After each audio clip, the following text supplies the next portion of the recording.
Assalamualaikum warahmatullahi wabarakatuh.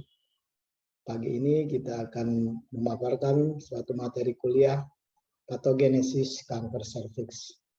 Seperti kita ketahui bahwa kanker serviks merupakan kanker terbanyak nomor 4 secara global dunia. WHO pada tahun 2018 melalui Globocare memaparkan bahwa angka kematian kanker serviks di tahun 2018 mencapai 500.000 kematian. Dengan mengetahui patogenesis kanker serviks, maka kita akan bisa melakukan tindakan-tindakan pencegahan dan melakukan tindakan deteksi dini lebih awal sehingga insidensi maupun angka kematian kanker serviks ini dapat ditekan khususnya di negara Indonesia.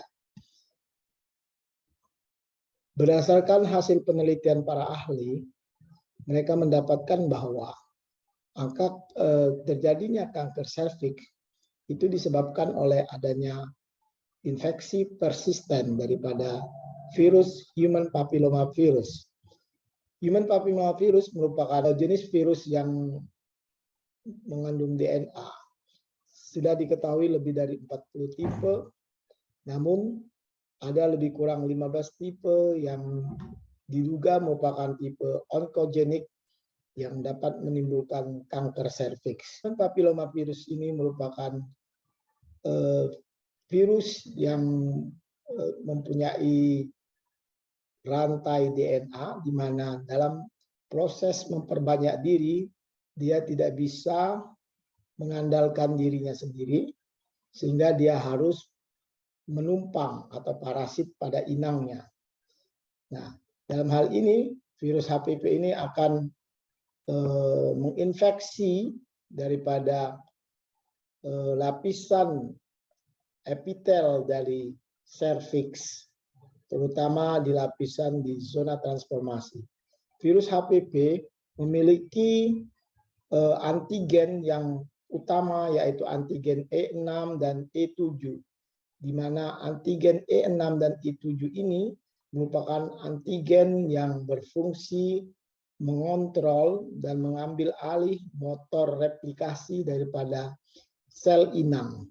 Seperti kita ketahui bahwa di mulut rahim atau yang kita kenal sebagai serviks itu sebenarnya merupakan organ yang tersembunyi yang berada di dalam liang vagina.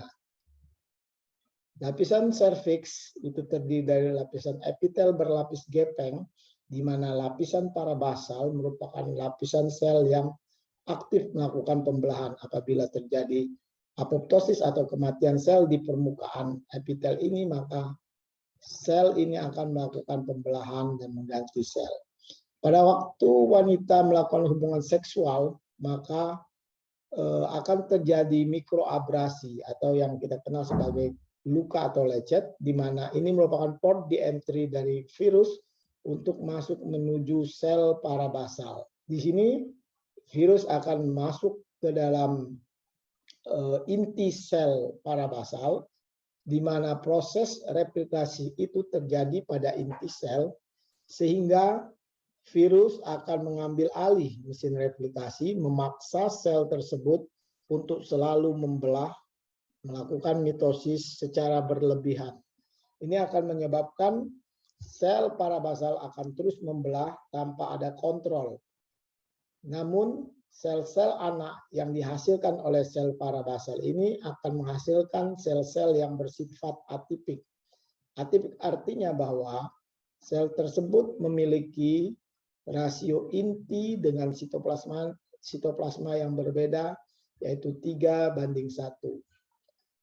Progresivitas penyakit ini akan terus berkembang manakala sel-sel yang melakukan mitosis ini akan terus-menerus membelah dan akhirnya memenuhi seluruh lapisan daripada epitel serviks. Sehingga kita akan mengenal bahwa sel-sel yang patologik ini kita sebut sebagai lesi prakanker. Lesi prakanker itu terdiri dari CIN1, CIN2, dan CIN3. CIN1 adalah bahwa lapisan yang mengalami atipik adalah hanya sepertiga. Sedangkan CIN2 2/3 lapisan dan CIN3 adalah seluruh lapisan epitel daripada serviks itu berubah menjadi sel atipik.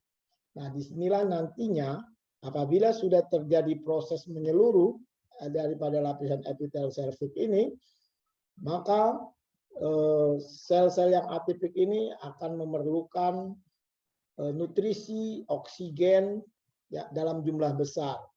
Karena suplai dari nutrisi maupun oksigen di lapisan epitel ini akan berkurang, tidak berimbang dengan jumlah populasi sel atipik ini, maka sel-sel ini nantinya akan melakukan infiltrasi. Artinya dia akan menembus lapisan membrana basalis yang berada di serviks, dia akan menembus ke arah stroma, dan inilah peristiwa momen di mana akan terjadi metastasis. Ya. Jadi dengan adanya peristiwa metastasis yang menembus membrana basalis oleh sel-sel atipik, maka peristiwa itu kita sebut sebagai proses metastasis yang menunjukkan ciri khas dari suatu kanker. Di sini saya akan menjelaskan bagaimana natural history daripada kanker serviks, proses terjadinya kanker serviks, di mana di sini kita dalam hal ini perilaku seksual yang menyimpang, di mana dia wanita tersebut melakukan multiple sex partner, gonta-ganti pasangan, atau melakukan hubungan seksual di usia dini, atau pada wanita-wanita yang memiliki paritas atau kehamilan yang lebih dari 3, atau pada laki-laki yang tidak melakukan sirkumsisi. Ini merupakan persons yang berisiko untuk menulurkan virus HPV. Nah, proses ini akan menjadi lebih cepat progresivitasnya apabila pada penderita tersebut memiliki berbagai faktor risiko. Misalnya pada penderita dengan daya imun yang rendah, atau dia menderita penyakit menular seksual, adanya kelainan genetik, adanya infeksi multiple dari berbagai jenis varian HPV, paparan rokok, dan penggunaan kontrasepsi oral jangka panjang. Proses lesi prakanker ini bisa berlangsung bervariasi setiap individu, rata-rata 1 sampai 10 tahun proses lesi prakanker. Nah, proses natural history ini bisa berjalan progresif seiring dengan adanya faktor-faktor risiko dari penderita tersebut. Bisa juga dia mengalami regresi dan sembuh sempurna menjadi serviks yang normal apabila faktor-faktor risiko ini bisa kita eliminir. Artinya, gaya hidup dari penderita atau wanita yang pernah melakukan hubungan seksual itu sangat penting sekali dalam rangka mengontrol proses infeksi dari virus HPV ini.